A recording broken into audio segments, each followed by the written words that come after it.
पक्षियों को हर जगह देखा जा सकता है, फिर चाहे वह शहरी इलाके हों या फिर ग्रामीण क्षेत्र। पक्षियों को पार्क से लेकर जंगलों, पहाड़ों और आर्द्र भूमि और तटों के आसपास देखा जा सकता है। कुछ पक्षी ऐसे भी हैं जिनकी गतिविधियां और व्यवहार मौसमी बदलावों की पहचान भी कराती हैं। हालांकि मनुष्य अपने जीवन में इतना व्यस्त हो गया है कि उसे अधिकतर पक्षियों के नाम तक याद नहीं रहे हैं। लेकिन कोविड महामारी के कारण एक बार फिर मनुष्य प्रकृति की तरफ अग्रसर हुआ है। यह महामारी मानव जाति के लिए एक अभूतपूर्व चुनौती है। लेकिन महामारी के इस दौर ने पक्षियों के प्रति जागरूकता और उनके कल्याण के लिए प्रकृति के महत्व को उजागर किया है। पक्षियों की कई प्रजाति विलुप्त हो रही हैं। उनके संरक्षण के लिए राष्ट्रीय और अंतर्राष्ट्रीय स्तर पर समय-समय पर कई कार्यक्रमों का आयोजन किया जाता रहा है। पक्षियों के संरक्षण के लिए वैश्विक स्तर पर मनाया जाने वाला विश्व प्रवासी पक्षी दिवस इसकी एक वानगी कहा जा सकता है। इस दिवस का मुख्य उद्देश्य प्रवासी पक्षियों के प्रति वैश्विक समुदाय में जागरूकता पैदा करना और उनके बचाव के लिए जरूरी उपाय तलाशने एवं उनकी आवश्यकता पर बल देना है। विश्व प्रवासी पक्षी दिवस मनाने की कोई निश्चित तारीख नहीं है। इसे साल में 2 बार मई और अक्टूबर महीने के दूसरे शनिवार को मनाया जाता है। 1993 में पहली बार अमेरिका में विश्व प्रवासी पक्षी दिवस मनाया गया।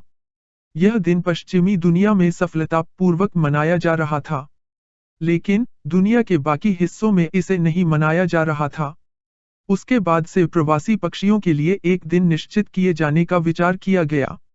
वर्ष 2006 में अफ्रीकी यूरेशियन माइग्रेटरी वाटरबर्ड्स (AEWA) और वन्यजीवों की प्रवासी प्रजातियों (CMS) के सचिवालय के सहयोग से हर वर्ष विश्व प्रवासी पक्षी दिवस की शुरुआत हुई।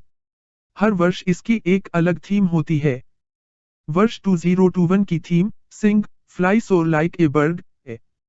अधिकांश पक्षी कभी भी एक जगह नहीं ठहरते और बदलते मौसम के अनुरूप से वे एक से दूसरे राज्य में प्रवास करते रहते हैं। पक्षियों की कई प्रजातियां तो ऐसी हैं जो हजारों मील का सफर तय करके दूसरे देश पहुंच जाती हैं। इसके अलावा पक्षी अपने बच्चों के पालन पोषण के लिए सर्वोत्तम परिस्थितियों और आवास की तलाश में सैकड़ों और हजारों किलोमीटर का सफर तय करते हैं। ज्यादातर पक्षी उत्तरी क्षेत्र से दक्षिणी मैदानों की ओर पलायन करते हैं। हालांकि कुछ पक्षी अफ्रीका के दक्षिणी भागों में प्रजनन करते हैं और सर्दियों में तटीय जलवायु का आनंद लेने के लिए प्रवास पर मैदानों की ओर निकल पड़ते हैं।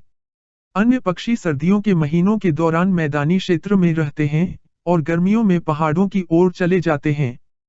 प्रवासी पक्षियों को कई खतरों का भी सामना करना पड़ता है, जिसमें मुख्य रूप से प्रदूषण को जिम्मेदार ठहराया जा सकता है।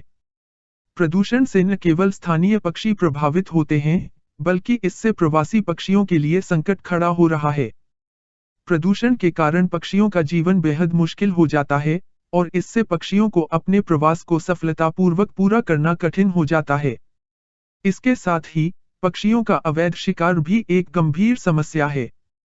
हर साल बड़ी संख्या में पक्षियों को अपने प्रवास के बीच भूखमरी का सामना करना पड़ता है। अपर्याप्त भोजन के कारण अधिकांश पक्षी मौत का शिकार हो जाते हैं। प्रवासी पक्षियों के संरक्षण के लिए विश्व प्रवासी पक्षी दिवस साल में 2 बार मनाया जाता है। वर्ल्ड वाइल्ड लाइफ फंड के अनुसार भोजन और संसाधनों की खपत में वृद्धि ने पक्षियों के प्राकृतिक आवास को नुकसान पहुंचाया है और इसमें विकासात्मक गतिविधियों की अहम भूमिका है।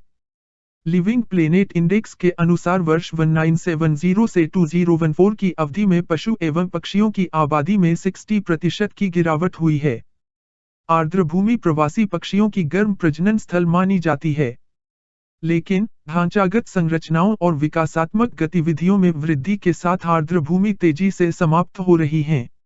यह बड़ी संख्या में प्रवासी पक्षियों की आबादी को प्रभावित कर रहा है। हर साल भारत में विभिन्न प्रजाति के पक्षियों का प्रवास होता है। भारत आने वाले प्रवासी पक्षियों में Siberian crane, greater flamingo, rough, black winged स्टिल्ट, कॉमन टील, वुड सैंडपाइपर जैसी पक्षियों की प्रजातियां शामिल हैं। इन प्रवासी पक्षियों को हम Jim Corbett, Delhi biodiversity park जैसी जगहों पर भी देख सकते हैं।